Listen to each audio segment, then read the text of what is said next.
क्या इंडिया और कनाडा के बीच में एक वॉर चालू होने वाली है? क्या अब हमारा कनाडा भी हमारे दुश्मनों की लिस्ट में आ गया है?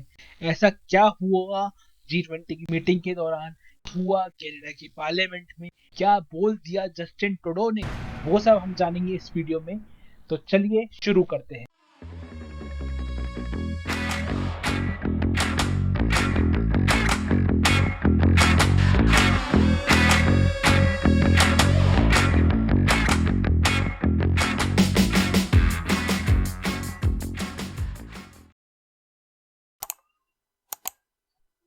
तो क्या होता है कि जितनी भी इंडियन एम्बेसीज थी फॉरेन में, वहां पे जितने भी खालिस्तानी सपोर्टर्स हैं वो अटैक करते हैं। Pro-Khalistani protesters in March attacked and damaged the Indian consulate in San Francisco. The Indian consulate was attacked by Khalistani groups. तो उसमें जितने भी इन्वॉल्व लीडर्स थे वो धीरे धीरे करके मरने लगते हैं, जिसमें से एक प्रमुख आए थे हरदीप सिंह निज्जर, जिसकी वजह से ये पूरी कंट्रोवर्सी चालू हुई है।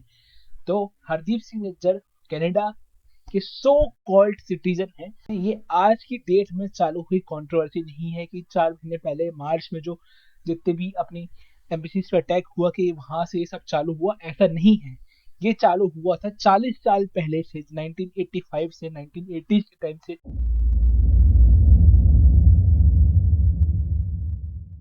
तो ये सब चालू होता है 18 जून 2023 को, जब कनाडा के so called citizen Hardeep Singh Nijjar को जैसे ही वो गुरुद्वारे से बाहर निकलते हैं तो 2 बाइक पे सवार आदमी मार देते हैं। कनाडा के जो प्राइम मिनिस्टर थे जस्टिन ट्रूडो, वो कनाडा की पार्लियामेंट में इस मर्डर के पीछे इंडियन गवर्नमेंट का और इंडियन लोगों का हाथ मानते हैं। Canadian security agencies have been actively pursuing credible allegations of a potential link between agents of the government of India and the killing of a Canadian citizen, Hardeep Singh Nijjar. Canada और एक कदम आगे बढ़ा लेता है कि Indian embassy के जो diplomats थे उनको वहां की एम्बेसी से एक्सपेल कर देता है। And as of today, and as a consequence, we've expelled a top Indian diplomat from Canada. फिर इंडिया तो इंडिया है, ये हमारा सिद्धांत है, हम घर में घुस के मारेंगे। सबसे पहले वो क्या करते हैं, G20 समिट के दौरान ही एक लेटर निकालते हैं जिसमें वो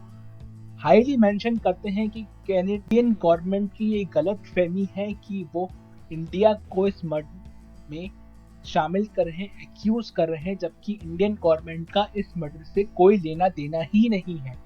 जैसे उन्होंने एक्सपेल किया तो सबसे पहले ये भी एक सीनियर डिप्लोमेट थे इनके, उसको एक्सपेल करते हैं। फिर और जो हाई कमिश्नर आए हुए थे G20 समिट के दौरान उनको बुलाते हैं, उनको समन करते हैं और मीटिंग के बाद आप देख ही सकते हैं उनका हाल। The concerned diplomat has been asked to leave India within the next 5 days.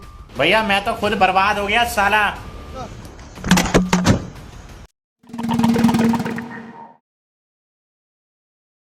अब आते हैं so called Canadian citizen Hardeep Singh Nijjar पे, जिसकी खुद सिटीजनशिप एक मिस्ट्री है। इस कैनेडियन सिटीजन की खुद 2 बार कैनेडियन गवर्नमेंट ने ही सिटीजनशिप डिक्लाइन कर दी थी। हरदीप सिंह निज्जर जलंधर के एक छोटे से गांव में जन्मा था 1970 में। सबसे पहले ये कैनेडियन सिटीजन जाता है इंडिया से कनाडा 1997 10 फरवरी के अराउंड।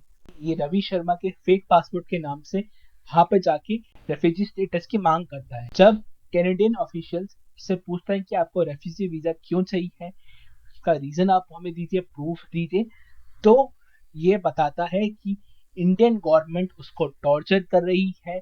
उसके जो क्रैकडाउन चल रहा था उस समय इंदिरा गांधी की असैसिनेशन के बाद खालिस्तान वाला स्टेटस बढ़ रहा था, उसको दबाने के लिए इंडियन गवर्नमेंट ने क्रैकडाउन चालू किया था। उसको उससे बचने के लिए ये जो हरदीप सिंह निज्जर था वो जाता है इंडिया से कनाडा, मगर कैनेडियन ऑफिशियल्स उससे मना कर देते हैं, वो इस स्टोरी को मानते नहीं है और उसको सिटीजनशिप नहीं देते। इसके 11 दिन बाद ही वो एक कैनेडियन वुमन से शादी करता है और फिर एक सपोजल वीजा के लिए अप्लाई करता है। उस वीजा को भी कैनेडियन गवर्नमेंट डिक्लाइन कर देती है, क्योंकि वो बोलती है कि ये शादी केवल और केवल मैरिज सर्टिफिकेट के लिए और वीजा पाने के लिए ही की गई थी। वो केस करता है और 2001 में वो केस हार जाता है। फिर पता नहीं उस गवर्नमेंट से केस हारने के बाद वो कनाडा में कैसे रह रहा था बिना पासपोर्ट के, बिना वीजा के, मगर वो वहां पे प्लम्बिंग का काम चालू करता है। उसके बाद जब इंडियन गवर्नमेंट के साथ इनका हरदीप सिंह निज्जर को लेकर रिफ्ट चालू होता है, तो ये बोला जाता है उनके ऑफिशियल्स द्वारा कि इसको 2015 में सिटीजनशिप मिली है। उसके टाइम बाद ही ये बोलते हैं वही सेम ऑफिशियल कि 2007 में सिटीजनशिप मिली है। फिर 2001 में केस हारने के बाद वो सबसे पहले वो गुरपतवंत सिंह पन्नो का सिख फॉर जस्टिस, जो आपको पता ही है सबसे प्रो खालिस्तानी ग्रुप है, वो ज्वाइन करता है। फिर उसका यहाँ पे बैठ के मन नहीं भरता है, वो फिर बाबर खालसा इंटरनेशनल, जो खुद एक कनाडा के ऑफिशियल पेज पे टेररिस्ट ग्रुप के नाम से फेमस है, उसको ज्वाइन करता है। जब ये दोनों ग्रुप से उसको निकाल दिया जाता है या फिर वो खुद छोड़ देता है, उसके बाद वो खुद का अपना खालिस्तान टाइगर फोर्स चालू करता है। तो जैसे कि मैंने आपको बताया, हरदीप सिंह निज्जर ने सबसे पहले ज्वाइन करके रखी थी BKI। BKI का इतिहास तो आपको पता ही है, 90 की बूमिंग हो, चाहे एयर इंडिया कनिष्का की जो सबसे फेमस, जिसमें 329 पैसेंजर्स प्लस 7 क्रू मेंबर्स मरे थे, वो हो। तो अब आते हैं कि कनाडा की ऐसी क्या मजबूरी है कि इसने इतने सारे खालिस्तानी को पनाह दे रखी है। आज की डेट में अमेरिका, यूरोप की सारी कंट्रीज इंडिया के संग एक अच्छे रिलेशन बनाने की कोशिश कर रही हैं। बहुत सारी कंट्रीज फ्री ट्रेड एग्रीमेंट कर रही हैं। वही कनाडा के जस्टिन ट्रूडो ऐसा क्यों कर रहे हैं कि वो इंडिया से एक रिफ्ट क्रिएट करना चाह रहे हैं। तो वहां पे भी सबसे पहले आती है पॉलिटिक्स। जस्टिन जी की लिबरल पार्टी है, वो सिंगल हैंडेडली नहीं जीती थी, उसकी सीट्स कम थी। तो उस सीट्स को कवर अप करने के लिए उसने न्यू डेमोक्रेटिक पार्टी, जिसके लीडर थे जगमीत सिंह, उसके साथ अलायंस करके अपनी गवर्नमेंट फॉर्म करी। उस अलायंस को बचाने के लिए और अपनी गवर्नमेंट को बचाने के लिए जस्टिन भाई साहब अपना सपोर्ट कर रहे थे जगमीत सिंह निज्जर को। यहीं से ये पूरी कंट्रोवर्सी चालू हुई थी। G20 में हमारे जस्टिन भाई साहब आते हैं तो वो बोलते हैं कि हमारा यहाँ फ्रीडम ऑफ स्पीच है, ऐसा है वैसा है। तो उनको साफ साफ बोल दिया जाता है हमारे फॉरेन मिनिस्टर S जयशंकर द्वारा कि ये खालिस्तानी मूवमेंट है, जो कि नहीं होना चाहिए, टेररिस्ट है। कि काफी टाइम से इनकी एक्टिविटीज कुछ ज्यादा ही बढ़ गई थी, सारे एम्बेसीज पे अटैक करना, इंडियन फ्लैग को डिसरिस्पेक्ट करना। उसको देखते हुए वो कंसर्न थी इंडियन गवर्नमेंट, और वो बात करती है कैनेडियन गवर्नमेंट से, क्योंकि बाकी सारी चाहे यूएस में हुआ हो, ऑस्ट्रेलिया में हुआ हो, वहां पे प्रॉपर एक्शन लिया गया। जस्टिन भाई साहब भी हमारे कुछ इंडियन नेताओं की तरह हेरिडिटी से आए हुए हैं, बस फर्क इतना है हमारे जो कुछ नेता है वो अपोजिशन में बैठे हैं।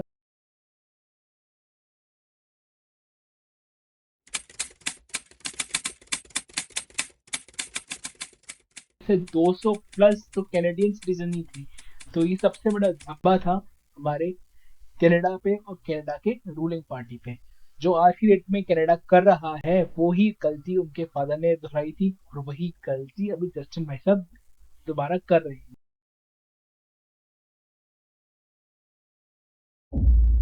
देखो, मेरा मानना तो ये है कि जो रिसेंट में अभी कंट्रोवर्सी चल रही है दोनों देशों के बीच में, वो चलना बहुत जरूरी था। क्योंकि कनाडा को 1980 से इंडिया सारी इंफॉर्मेशन हर एक टेररिस्ट के बारे में जो इंडिया को तोड़ने की प्लानिंग कर रहा है, इंडिया में मर्डर करवा रहा है कनाडा में बैठ के, मगर कभी भी 1980 से 2023 तक कोई भी हेल्प कनाडा ने नहीं करी है, या फिर किसी भी जो एक्यूज है उसको इंडिया को सौंपा हो।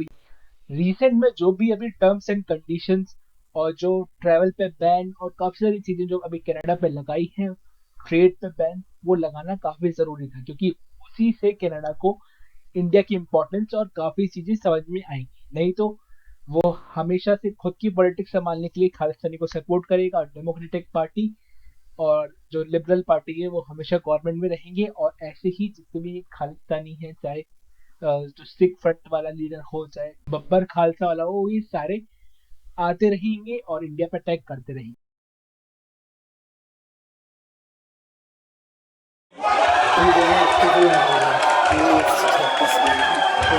Most seriousness. We are doing that. We are not looking to provoke or escalate. We are simply laying out the facts as we understand them. तो चलिए इस वीडियो को यहीं पे एंड करते हैं। अगर यदि आपको ये पसंद आई हो प्लीज़ लाइक कीजिए, सब्सक्राइब कीजिए, शेयर कीजिए अपने दोस्तों के साथ और